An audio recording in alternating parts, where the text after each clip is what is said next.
Hi, everyone. Welcome to another lesson in introductory philosophy. This one is Decoding Plato. And I'm going to just be honest, in an introductory course, this is extremely difficult to talk about.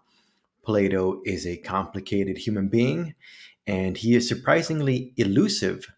In other words, we are not entirely sure what he meant sometimes. And so we can't go super deep into Plato. That belongs in a class dedicated just to Plato or just to ancient philosophy, maybe. But what I do want to do is give you, kind of a buffet, a smorgasbord of looking at Plato, of ways to look at Plato. In particular, 6 ways to look at Plato. Now, you can find these in the literature on Plato. If you ever want to go do a deep dive into that, let me know. I'll let you know where to look, where not to look. I can do those things for you. Okay, here's the first way we can look at Plato. Plato was basically just fundamentally a solver of metaphysical puzzles. The way you want to, enter this way of looking at Plato is to remember that Plato was the student of Socrates, and Socrates, basically his whole shtick was figuring out the definitions of moral terms. Yes, he engaged in dialectical argumentation and he was, popularizing philosophy as a way of life, but some other people were doing that too. If there's anything that's really distinctive about Socrates, is looking for the definitions of moral terms. He would go up to people and say, "Hey, do you know what piety is?" Piety is basically, I'm defining piety as I'm trying to explain to you how he was looking for the definitions of moral terms. Anyway, piety just means something like, the right way to worship the gods. Remember, we're talking about polytheism at this time period. He would also ask things like, what is justice? What is virtue, right? These are asking for the definition of moral terms. So, in this light, maybe Plato was attempting to complete his teacher's mission. Right? This is a very, straightforward interpretation of Plato. And Plato did make some proposals as to maybe what the definitions of moral terms really are. But Plato went beyond that. So, Plato, of course, was his own man. And so he was also interested in things like aesthetic claims. Basically, if you say something like Persephone is beautiful, what makes that true?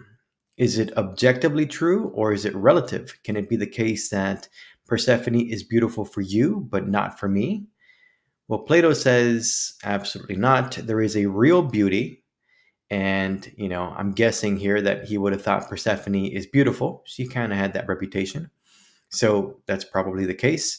And so Plato would say there is a real beauty, and I figured out what the definition of real beauty is. There's also real goodness, right? The good. Sometimes he would call goodness the good. And that is what all good things have in common. That he would call that a form of good, the form of the good. That is also objective. So he's rejecting relativism in many different ways. It's not that we have our moral code and some other group has their moral code. Plato says there's actually just one correct way to live. And if you are, not in agreement about that, you're mistaken. So the same thing with aesthetic claims, there is one objective type of beauty, and anything that is actually beautiful should align with this objective form or template of beauty. Plato was also interested in mathematical ideas, which by now you are very familiar with. So he wanted to know what makes things like a statement like 2 plus 2 equals 4, what makes that true? Plato's answer is basically that numbers are, real. Like if you were to draw the number 2 on your paper there, that's not the number 2. That's just a pile of ink. So the number 2, the real number 2, that exists in some other way, in some other realm, in some other dimension, maybe you want to call it. And same thing with claims about essence. So let's just say, what was I doing earlier today? I made myself a blueberry smoothie, right? So what do all blueberries have in common? Blueberryness, I guess, right? Or on TV, I was watching a show about alligators. I like nature shows. So, what do all alligators have in common? Well, alligatorness. Their true essence is alligatorhood or alligatorness. And even if you were to grab some other animal and you were to make it do alligator things, make it live like an alligator and eat like an alligator, it wouldn't be an alligator, right? There is an essence to different animals and people and all that. So these are all the things that he's interested in: objective beauty, objective moral goodness, mathematical propositions, claims about essence. And he has a weird and interesting solution for what makes these claims true. What is, beauty? What are mathematical objects? He says all of these things are objective. They exist in some other dimension, in some non physical way. In other words, you can't touch these forms. They're not that kind of thing. They're the kind of thing that just exists independent of human minds. So maybe I'm more so describing what they're not than what they are. But the main message for Plato is that they are eternal and they exist in some other way. And everything that you see on this planet, in this terrestrial realm, these are just participating in or sharing these objective templates that exist somewhere else. So think of every single beautiful person on the planet. What makes them beautiful? Well, they in some way resemble objective beauty, which exists in this other realm. Sometimes, by the way, we call this Platonic heaven, like Plato's heaven. So that's what all beautiful people have in common. They participate in the form of beauty. They have a little bit of this template of beauty in them. Same thing with mathematical propositions. What makes them true is mathematical objects which exist in Platonic heaven. So over in Platonic heaven, all the colors are there, all blueberries, what they have in common is that they're a certain color, right? They're more purple than blue, but so the form of blueness exists in Platonic heaven. Mathematical objects like numbers and functions, they exist in Platonic heaven. Alligatorness and chameleonness and horseness and any other animal you can think of, their essence exists in Platonic heaven. So that's his solution. Maybe you don't like it, but that's what he thought makes sentences like Persephone is beautiful, like 2 plus 2 equals 4. That's what makes them true. It's a very weird view. And by the way, it just leads to more problems. And so this is how we can see that he really is interested in just solving these metaphysical problems. That was his quote unquote solution to the problem of finding a real definition. Now we have a different problem. If those things all exist in some other realm, if these forms, these templates all exist in Platonic heaven, how do we know about them? You've ever seen one? I've never seen one. How do we know about them? Well, according to Plato, we have souls, that existed before we were born, immortal, non physical souls. And these existed in Platonic heaven before we were born. That's where they got to, get to hang out with the number seven and horsehood or horseness, whatever I said earlier. And so, according to Plato, when we are recognizing that some, object is beautiful, we are recognizing the form of the beauty. We are recollecting what we had seen before we were born. This form, every form, we were familiar with before having been put on this earth. And so all we have to do is remember. This is typically called the argument from recollection. And basically, we recognize the forms because our souls existed in Platonic heaven before we were born. So there is his solution to a problem he himself created. But these are just metaphysical puzzles that Plato is trying to solve. That's not a bad way to understand the man, right? So maybe that's what he's all about. Or maybe Plato was simply a math fanatic. Maybe it's mathematics first. Maybe that's what got him to all his other views. Okay, let's check this out. Several obviously people that focus on mathematics, philosophy of mathematics, history of mathematics, that's the way they see Plato. So here's a book by the historian of mathematics and mathematician Morris Klein, and his view on Plato is basically that Plato was a math fanatic. Through math, Plato argues, we can come to understand the true nature of reality. Okay, this might not sound too controversial. I think most of us believe that math is important for learning about the world, right? So, if you want to do some serious physics or economics or even psychology and sociology, well, you got to get with the program and learn all the mathematical methods that they use. Okay, so that's one way that that Plato thinks that math is central, but Plato goes way beyond this. He believes that mathematics is an integral part of the training of rulers. He actually believes that the training of rulers should take roughly 50 years, that is 50. And a big part of it, about 10 years of that, is actually just training in mathematics. Because training in mathematics teaches you to look towards not what's right in front of you, right, with the physical realm, but the more abstract, truer realm, more real realm of objective reality, right? He says most of what we see every day is just a cheap copy of the real thing. As I said earlier, everything that we see on this planet is based on the template, a form that exists in Platonic heaven. So through mathematics, we can look into this realm of the forms, into Platonic heaven. So that's putting a lot of faith in mathematics. Clearly, Plato thinks very highly of the field, and we have more evidence. He may have been part of, what can we call it? Kind of a cult called the Pythagorean Brotherhood. I won't tell you too much about Pythagoras. Just know that there are many magical associations with the figure known as Pythagoras. A lot of, semi quasi religious ideas in there. And Plato might have been a part of that, right? He had Pythagorean friends, and he went to southern Italy a couple of times in his life to go hang out in Pythagorean communities. What are we supposed to take from this? Maybe Plato was simply a math fanatic.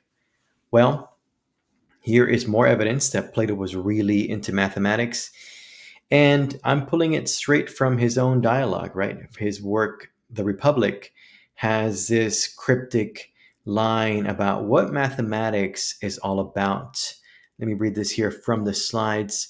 These very things that they, the mathematicians, model and draw, which also have their own shadows and images in water, they are now using as images in their turn in an attempt to see those things themselves that one could not see in any other way than by the power of thinking. You probably need a translation of that, and I completely understand. Don't worry, when I first read The Republic, I was completely confused. I had no idea what I was reading. Let me, sort of translate this by telling you in a more formal way about the theory of the forms. So, if we had to give this an official definition, right, the forms are non physical, non spatial temporal, like you can't find them and they're eternal. They just exist in some other way beyond our minds, in another realm, right?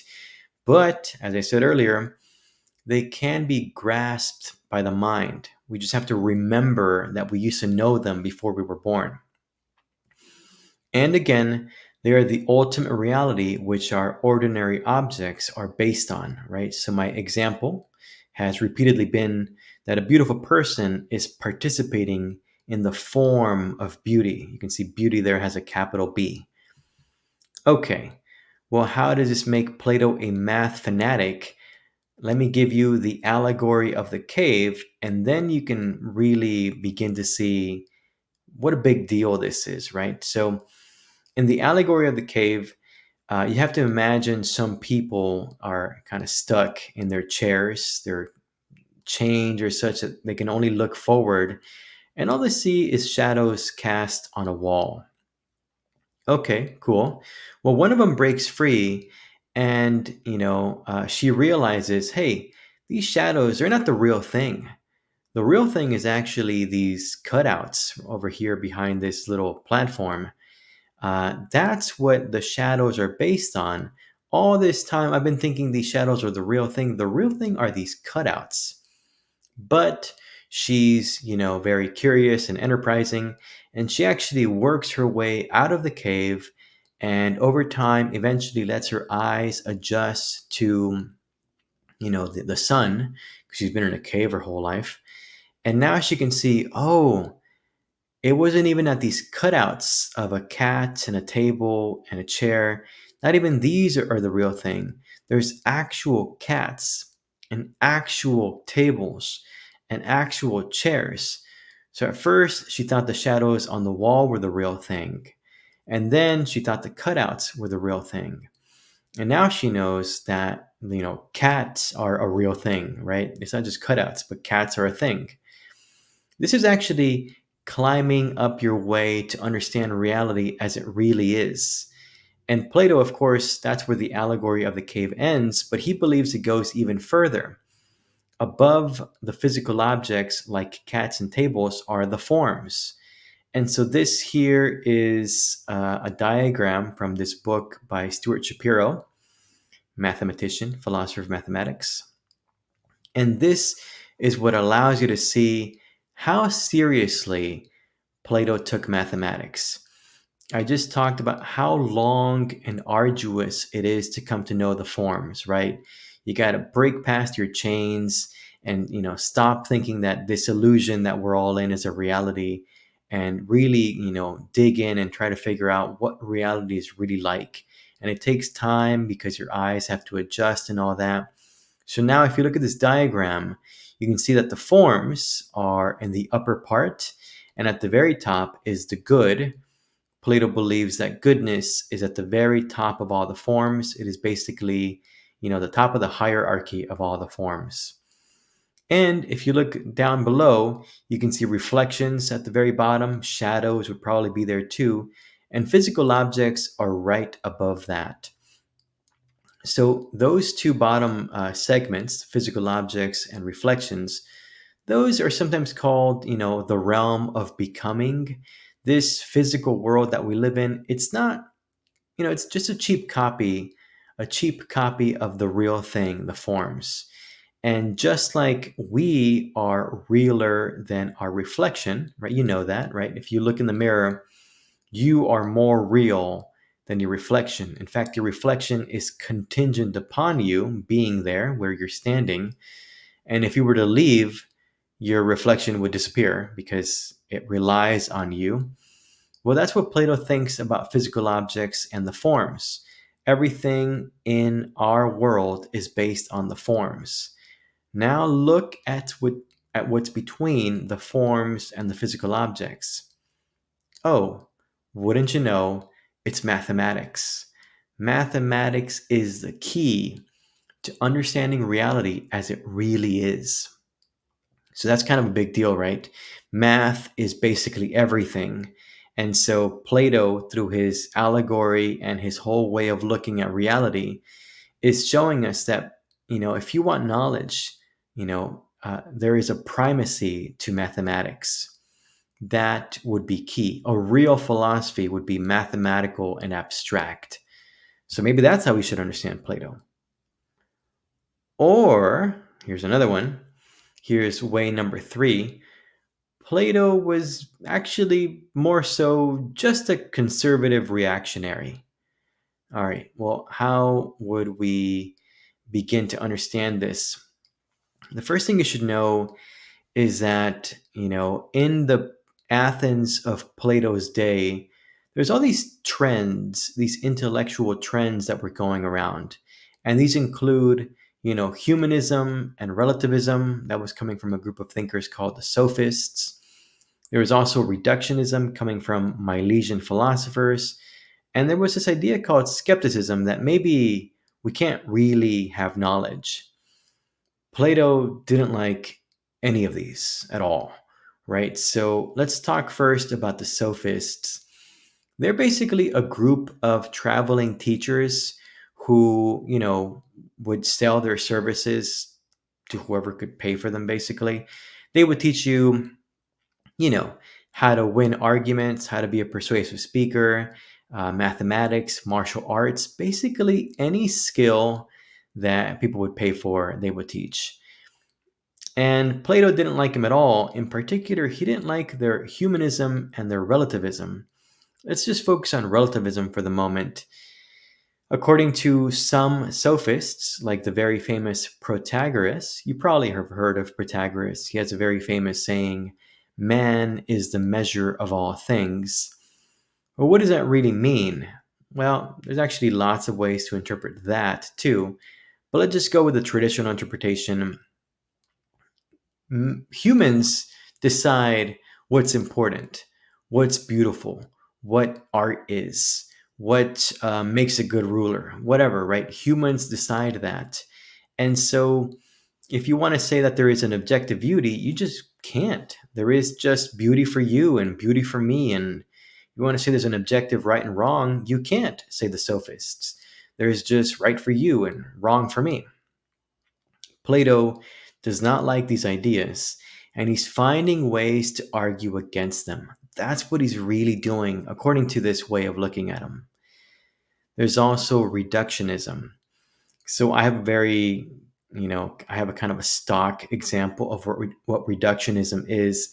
But basically, reductionists try to reduce, you know, your explanation of something to the least amount of things. So I had a physics teacher in undergrad that was a hardcore reductionist. And his, phrase that he would always say is, "We can explain everything from the Big Bang until right now through four basic forces: strong and weak nuclear forces, electromagnetism, and gravity."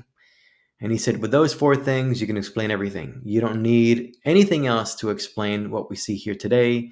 No God, no free will, no nothing. That's pretty hardcore reductionism. There was something like that going on in Plato's day. It's from some Milesian thinkers. They are from the city of Miletus, which is in modern day Turkey. Anyway, Plato didn't like that at all. And so his theory of forms can be seen as a response to that. One very famous Milesian thinker is Thales, and he would say that basically water is the foundation of everything that we see. I won't get too deep into what Thales really thought, but let me put it this way. My physics teacher said it was four things that could explain everything. Thales said it's just one thing, just water, right? So that's pretty reductionistic. You can even say it's even more reductionistic than my physics teacher. So, well, Plato is going in the opposite direction. He says all of reality is not based on water, it's based on the forms. And how many forms are there? Well, a whole lot. I've already mentioned what I already forgot: blueberryness, horseness, tableness, chairness, catness, I don't know, chameleonness, alligatorness. All the numbers have a form, right? So there's a lot of things in Platonic heaven. So that's the opposite of reductionism. That's Plato's way of pushing back. And of course, Plato believed that if you had a whole lot of training, 50 years, as I mentioned earlier, you would eventually come to know reality as it truly is, right? You would come to understand the forms. And so that would be denying that knowledge is impossible. Through a lot of work, Plato says, you can come to understand how the world works. Okay, those are three takes on Plato. Let's go into, some weird territory. maybe Plato was a mystic. What is a mystic? A mystic is someone who, you can kind of see from the image there, right? A mystic is someone who tries to communicate and, engage with the divine, right? The gods or God. You can be a mystic and be either polytheistic or monotheistic. But the point is, you have some kind of transcendental experience. You work towards having these kinds of experiences. Okay, well, there is evidence that Plato was associated with some mystical entities. I've already spoken about the Pythagorean Brotherhood. Let's jump to the Eleusinian Mysteries. What are these? Well, it's essentially a cult. Um, and what this means is that they were taking care of the gods. It was a way to, engage in pious activities so that you're taking care of the gods. Which gods in particular? This was the cult of Demeter and Persephone. I won't tell you their story, but basically, this group of people would reenact the drama of Demeter and Persephone, and they would do this. I think it was every couple of years. No, it was every year. And the initiates of this cult would participate in that reenactment, that play. They were just kind of involved and present. And apparently, part of how this was done is by taking some kind of wine with some sort of psychedelic substance. Now, this is kind of controversial, right? Some people don't like to admit that maybe there was something like LSD being taken in ancient Greece. Whatever, we won't get into that right here. It looks like Plato was part of this group, and LSD or not, there were some interesting reports about it, and it's hard to describe it as anything other than mysticism, right? There was some kind of, you know, um, Plato actually called them phantasmata, or like ghostly apparitions. And I've had my fair share of wine. I've seen ghosts 0 times. So something, was at least being interpreted as mystical during these Eleusinian mysteries. By the way, they're called mysteries because, it was a secret. So we don't know a ton about it, but something weird was going on, that's for sure. Plato also believed in reincarnation. The technical name for that is metempsychosis. He also believed in punishment or reward after death, depending on how you behaved in your life. And he also described the possibility of, quote, becoming like God. So that doesn't mean anything that might mean to like a Christian or a Muslim or a, a Jew today. Becoming like God for Plato meant that you would train yourself to only ever think rationally, so that the reasoning part of you is in charge of your emotions and all your impulses and desires. So Plato here is using quite mystical language, becoming like God and having multiple lives and all that. And other mystics of the time period, like Pythagoras, like, Empedocles, someone we don't talk about in this class, but he was in there. This is exactly what they were talking about too. So it's hard to not see Plato as a little bit of a mystic. All right, this is another quite popular take on Plato. Maybe he was an authoritarian. So I'm going to go through his political cycles and his 5 regimes, but I just want you to see here from this little diagram I found online that, he definitely thought that democracy, just look at it, it's at the bottom of the pyramid, that's not good, right? And an aristocracy, which maybe you might think has to do with kings, that's at the very top. Okay, well, this just by showing you the image, you can see that Plato was not crazy about democracy. He had some anti-democratic sentiments, and he liked something more like rule by just a small number of people. Okay, well, that's pretty authoritarian. This is just one interpretation of Plato, by the way, and there's some criticisms of this interpretation. But I got to give it to you straight, right? Some people think this is what Plato thought. Let's define the different types of regimes for Plato. These, by the way, are not definitions that you're probably familiar with. So aristocracy, I know when you hear that, you might think of kings right away. That's not really what Plato meant. For Plato, aristocracy is ruled by the best, ruled by those most knowledgeable on matters of governance. I've already hinted at this several times, but the curriculum for these people, those that are trained to be rulers, takes about 50 years, right? And it includes 10 years of mathematics, and you had to, hold various other positions before you become a ruler. It's basically a training regimen that prepares you to deal with everything that you might deal with as being a ruler, right? So this is not ruled by like a king who was, deigned by God to be, the ruler of the people. This is a very strict training program that produces people that, according to Plato, are good at ruling. And they're so good at ruling, and the rest of us are so not good at ruling, that we should just let them rule. That's what Plato believes, at least on this interpretation. The next uh, best form of government, or if you're looking at it from the bottom, the fourth worst, is democracy. That's rule by the military, rule by those who are most suited for war and other martial activities. Now, again, this is not ideal. We've just heard what the ideal is, aristocracy. But in lieu of having these perfect rulers, these very knowledgeable rulers, maybe the best you can do is a bunch of generals. Generals are good at organizing complex social structures. Maybe they would be good at organizing society too. So that's the whole idea, right? War is itself a very complicated, complex affair. Maybe some of those skills would carry over to ruling.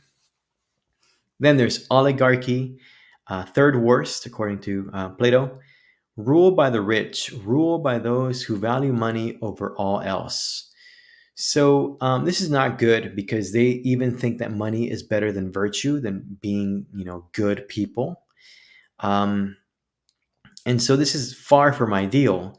But what Plato thinks about oligarchy and why it's better than democracy is that oligarchs at least have a compass, right? They know what they want. It's very simple. It's money.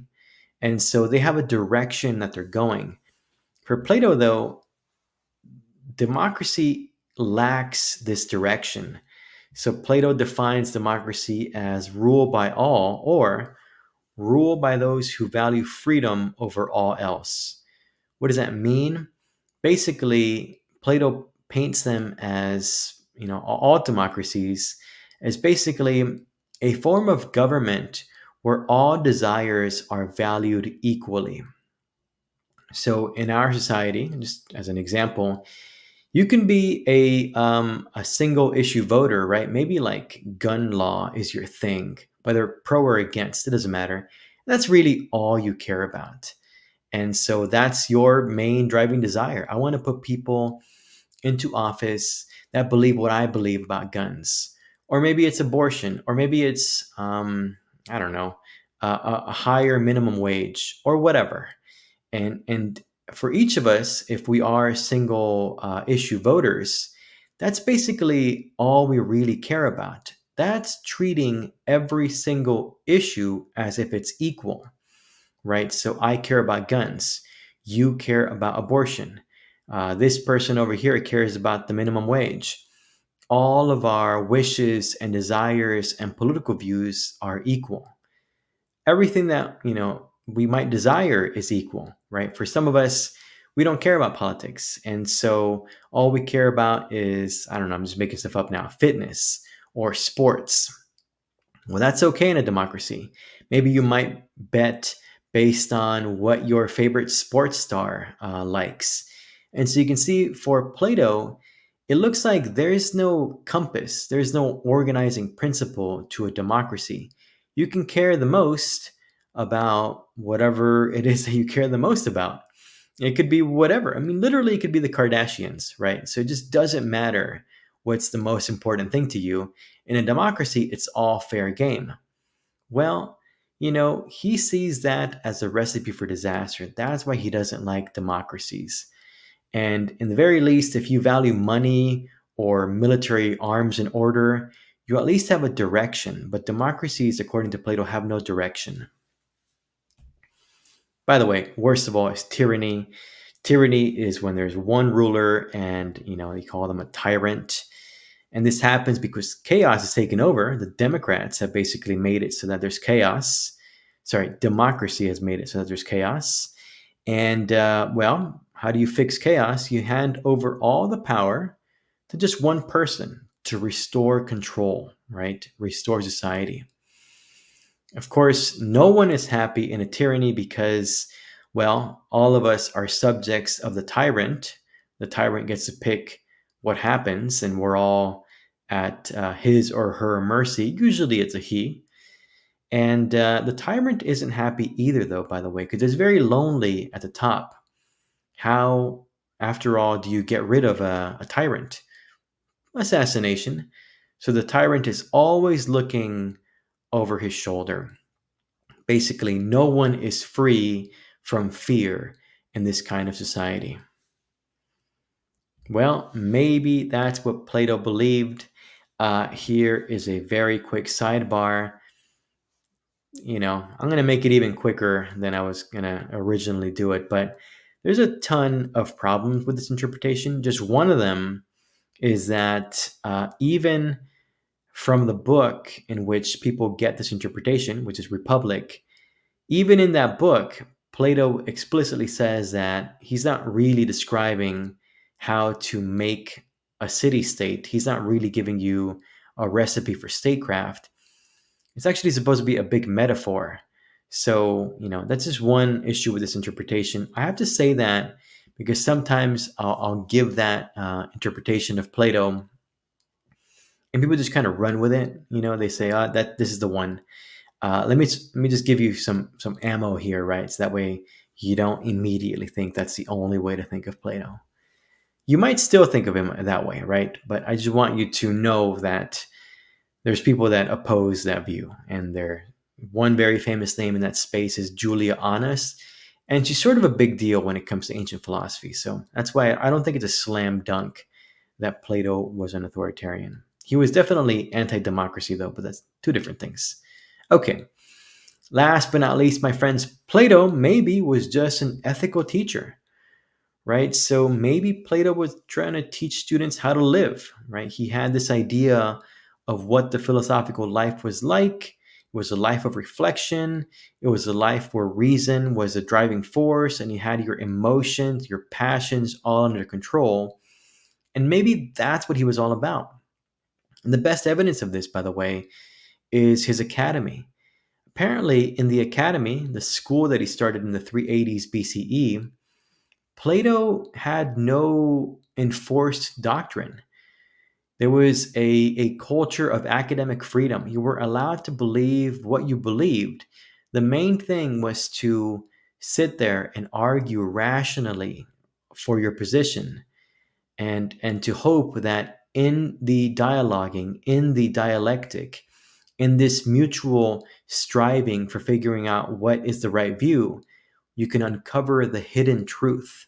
And so maybe Plato, more than anything, was just trying to challenge his students to think about things in a very careful way, right? And on this way of looking at things, philosophy is nothing else than thinking hard and thinking well about how it is that you should live. That's what Plato was fundamentally trying to do.